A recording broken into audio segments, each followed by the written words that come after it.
Bonjour tout le monde. Voilà. Première loi de la psychologie. Donc, ça c'est la première loi. Donc, je vais essayer de vous mentionner ça. Ayez un plan de jeu lorsque vous négociez et respectez-le. C'est simple, n'est-ce pas? En lire ça, c'est vraiment simple. Ayez un plan de jeu lorsque vous négociez et respectez-le. Alors, je vais mettre ça en bleu. Il y a une raison pour laquelle j'ai fait ça. Donc, ayez un plan de jeu lorsque vous négociez et respectez-le. Donc, tout d'abord, j'ai fait un plan de jeu. Parce que, ce qu'il faut savoir, il ne faut pas compliquer les choses. C'est-à-dire, ayez un plan de travail et laisser les choses ennuyeuses. Non. C'est un plan de jeu, tout simplement. On considère le trading comme travail en même temps jeu. D'accord? Parce que, on clique sur achat-vente. Dans l'ensemble, les grands traders institutionnels considèrent ça comme un jeu. Si vous ne me croyez pas, juste tapez George Soros, citation de réussite. Donc, votre première étape pour devenir un trader prospère consiste à élaborer votre plan de match. Lorsqu'on dit un plan de match, c'est comme un plan de trading, plan de terrain, plan de basketball, et ainsi de suite. Donc, ceci est votre plan de la façon dont vous aborderez et naviguerez sur les marchés au quotidien. Donc, tout simplement, c'est un plan. Vous n'allez pas faire ce plan quotidiennement.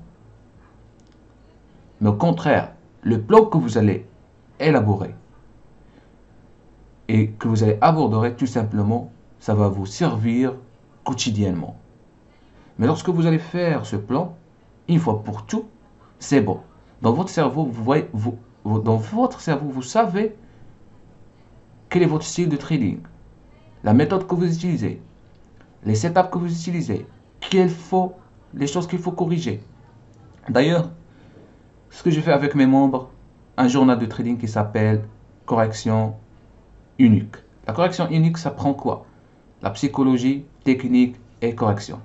Lorsqu'on parle de technique, on parle de technique, c'est-à-dire la décision d'achat de vente et surtout la technique que tu as utilisée. Lorsqu'on parle de psychologie, comment a été votre état psychologique lorsque tu as pris cette décision? Je dis bien cette décision d'achat de vente parce qu'on traite chaque transaction tout seul. Et troisième chose, la correction. Ce qu'il faut corriger par rapport à la technique et par rapport à la psychologie.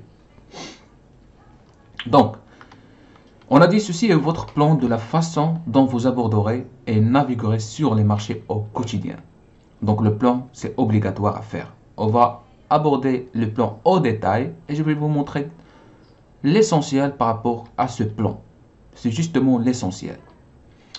Donc écrivez-le et révisez-le régulièrement. Lorsque j'ai dit écrivez-le et révisez-le régulièrement, tout simplement pour le conserver à votre cerveau. Pour dire à votre cerveau que ça c'est mon plan de travail. Ça c'est mon plan de travail. Je fais du scalping. Je trade la session américaine à partir de 15 heures. Je ne traite pas la session européenne. Je ne traite pas la session asiatique. Si je fais 3 trades perdants, j'arrête. Je ne dois pas dépasser moins $500 et ainsi de suite. Ça c'est un plan de travail. Pour jouer au marché, tout simplement. Donc, soyez aussi détaillé que possible lors de la rédaction de votre plan de trading. Bien sûr, il ne faut pas faire beaucoup de choses, mais soyez juste précis et en même temps détaillé concernant votre plan de travail. L'essentiel doit être clair. Donc ici, je vais rajouter clair et précis. Donc votre réponse à chacune des questions suivantes devrait être votre plan de jeu de trading ou bien commercial. Même sur le marketing, vous avez des plans. Comment attirer le maximum de clients. Il y a des logiciels, par exemple un logiciel qui affiche les clients où ils ont cliqué, le taux de show, c'est-à-dire où ils passent l'ensemble de leur temps sur une page. Donc, il y a des techniques. Et la même chose au trading. Lorsque vous rédactez votre plan de trading, vous commencez à savoir vous commencez de savoir en fait, vous commencez à savoir les choses qui te manquent. Et comme ça, vous commencez de développer ces choses et commencez de trouver des solutions par rapport à ces choses. Sinon, si vous n'avez pas votre type de trading, même vous n'avez pas un plan de trading, comment vous allez savoir le problème? Alors, pour moi, je suis un trader, par exemple. Nomination trader. Je ne sais rien sur mon plan de trading. Ah, alors, ici, il y a opportunité. Je clique. Achat. J'attends. À un moment donné, le marché commence à retourner contre moi. J'achète encore une fois. Ah, achat. Je ne dois pas perdre. Pourquoi? Parce que j'ai sûr et certain que le marché va monter. Je clique encore achat. Achat, achat, achat jusqu'à ce que je vois du bénéfice. Ah, lorsque je sors au bénéfice, je suis un trader. Quelle sorte d'analyse tu as utilisé? Quel money management tu as utilisé? L'acceptation de perte, vos taux de risque.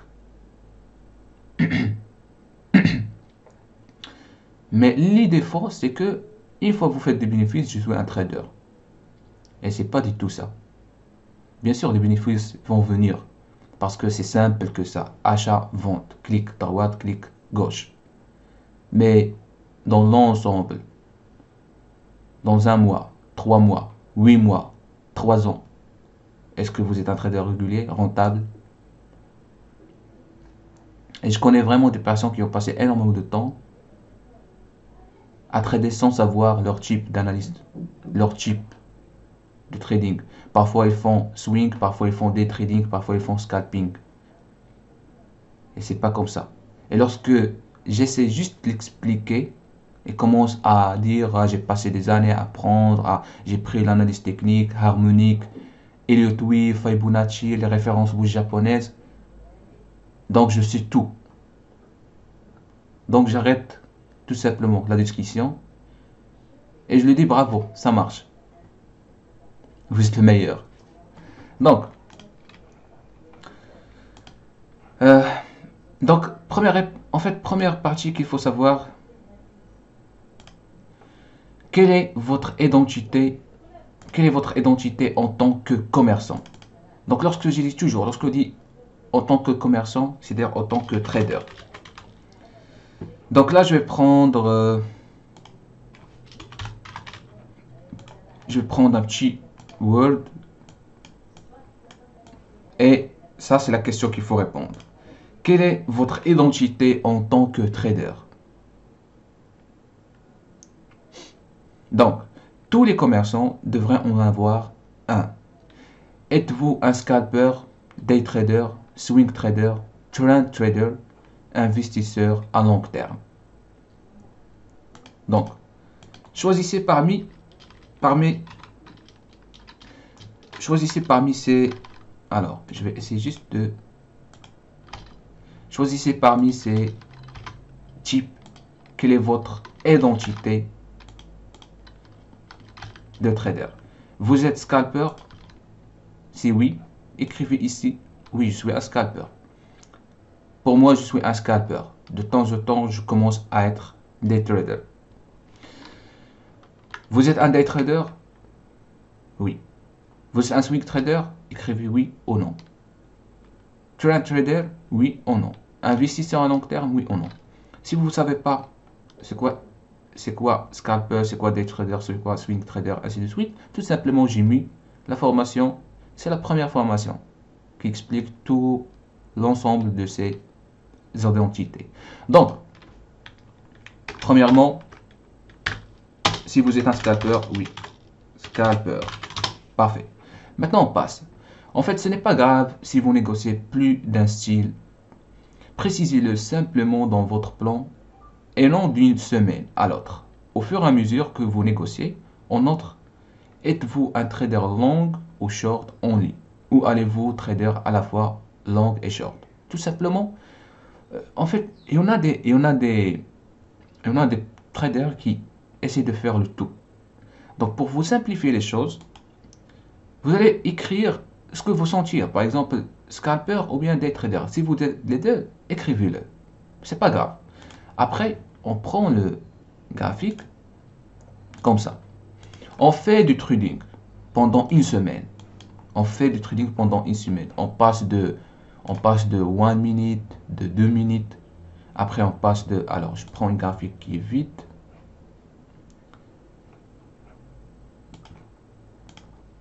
Donc, graphique. Et puis, ES. Et puis, ici, vous avez type. Seconde, minute, jour, semaine. Par exemple, vous essayez de faire minute, 15 minutes. Donc ici, 15 minutes. Alors pour le moment, on va trader le 15 minutes. Aujourd'hui, oui, c'est bon, je trace les lignes de tendance, de résistance et tout ça, ça marche. Un jour, vous commencez de voir la vidéo sur YouTube ou une information d'autres et vous commencez de changer votre style de trading. 1 minute. Donc vous n'êtes plus des traders, mais vous commencez d'approcher, je dis bien approcher au scalping, parce que le scalping c'est pas aussi le 1 minute. Le scalping c'est lorsqu'on prend une décision en quelques secondes et on ferme. Donc vous commencez de passer au 1 minute, vous commencez de tracer les zones de support, résistance, les canaux, les couloirs horaires, et voilà. À un moment donné, vous commencez de penser de voir le jour, journalier. Parce que vous voyez une vidéo qui explique Elliott Wave et vous commencez à tracer je sais pas, par exemple volley profile pour voir. Donc c'est là où il faut vraiment arrêter de penser la question.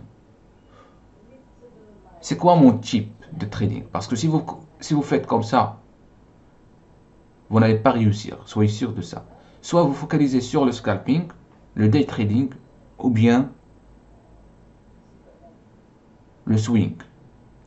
Donc, essayez de faire ça.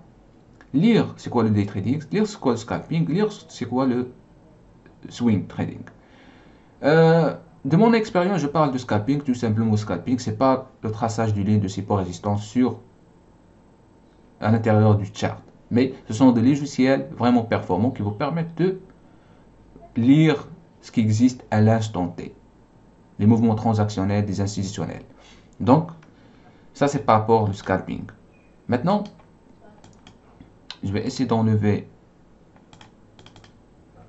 le volume profile et on va retourner sur notre page. Donc, comme j'ai dit, ce n'est pas grave si vous négociez plus d'un style, précisez-le simplement dans votre plan de trading.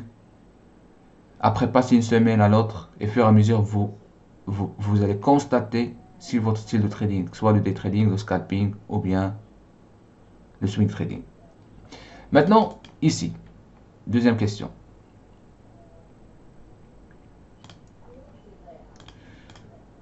Donc, ici, êtes-vous un trader long ou short only?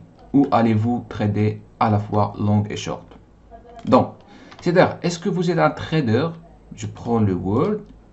Deuxième chose, est-ce que vous êtes un trader qui fait des achats, c'est-à-dire long, ou bien des ventes, short?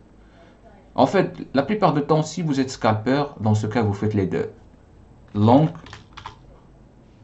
et short. Rappelez-vous, long c'est l'achat, short c'est vente. Si vous faites du day trading, comment vous allez examiner ça lorsque vous examinez votre journal de trading? Dans une semaine, vous allez voir si vous êtes plus orienté vers le short trading ou bien long trading.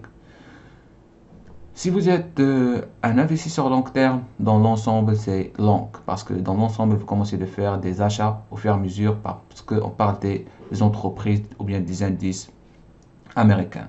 Donc, vous déterminez ici si vous êtes long ou short. Maintenant, ici, vous avez mais dans quel marché négociez-vous? Ça, c'est la clé encore de notre plan de trading. En fait, l'argent peut être gagné en négociant des actions, des contrats à terme, des devises, des options, des obligations, etc. Il est préférable de se concentrer sur des marchés spécifiques pour négocier. Je dis bien, il est préférable de se concentrer sur des marchés spécifiques pour négocier. Il y en a des traders qui te disent, et ça n'existe pas dans des instituts ou bien des salles de trading, mais c'est juste chez les particuliers. Pour moi, je trade de crypto-monnaie, après je passe aux devises, après je trade, la nuit, je trade les SP500 ou bien les indices boursiers au futur. Ça n'existe pas. Soyez sûr, ça, c'est pas un trader rentable. C'est juste qu'il veut impressionner les gens. Si vous se concentrez sur un seul instrument, déjà c'est payant. Je parle de mon expérience au marché futur. Lorsque je concentre sur un seul instrument, et vous savez c'est quoi mon instrument préféré, c'est l'SP500 500. Je trade l'SP500, c'est déjà payant pour tous mes comptes. Je commence à 15h30, je finis à 20h, 21h, clôturé. Bilan total positif. Je ne sais pas maintenant si le Forex est volatile comme le marché futur, mais je sais qu'il y a des devises comme l'euro-dollar, JP, Japonesian JPY, JPY pound sont volatiles. Aussi en fait, il y a des devises sont volatiles, euro japonesienne, donc sont volatiles. Mais essayez de se concentrer sur un seul instrument si vous êtes scalper, si vous êtes trader long terme ou bien trader day trader. Dans ce cas, il faut avoir 3 ou bien 4 et faire le maximum de comprendre ces marchés. Les mouvements, comment ils fassent, les mouvements long terme, les rotations qu'ils font, combien de ticks ils montent, combien de points ils montent et descendent. Donc, essayez de voir le maximum des informations concernant ces marchés pour comprendre. Donc, si vous êtes scalper, pour résumer, si vous êtes scalper, un seul instrument, déterminez-le.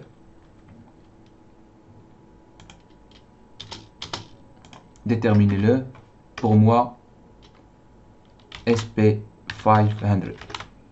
Donc, il est préférable de se concentrer sur des marchés spécifiques pour négocier. Si vous êtes un négociant en action, identifiez les types spécifiques d'actions que vous négocierez. Par exemple, vous préférez les actions? Voilà un exemple. Action à petite capitalisation inférieure à 10 $ par action. Est-ce que vous préférez ce type des actions? Ou bien contrat à terme sur l'or et le pétrole? Ou bien action entre 10 $ et 50 $ par action? Au moins de taille moyen avec un volume quotidien moyen de moins d'1 million de $, ou bien d'1 million d'actions. Donc, soyez aussi détaillé que possible. Vous pouvez le réduire selon tous les critères que vous souhaitez. Trouvez ce qui correspond le mieux à votre personnalité et à votre style de trading et respectez-le. Il peut être difficile d'essayer de sauter d'un jour à l'autre et ce n'est pas nécessaire. Comme je vous ai dit, si vous préférez les actions, déterminez quel type d'action que vous préférez, faire une documentation par rapport à ça. Si vous préférez les marchés futurs, le contrat à terme, choisissez un seul instrument si vous êtes scalper et faire une recherche ou bien documentation par rapport à cet instrument. Le code, quoi signifie, pourquoi les SP500, combien d'entreprises, quelles sont les entreprises, faire une recherche totale de ça. Ça sera votre spécialité. D'accord? Donc, je pense qu'on va s'arrêter là par rapport à cette partie. Et la prochaine, on va voir quelle stratégie de trading allez-vous utiliser. Donc, déjà, on a passé environ 19 minutes. Donc, j'espère que ça a été clair pour vous comment ça se passe. Donc, dans tous les cas, on va continuer une fois on va terminer cette vidéo. Merci.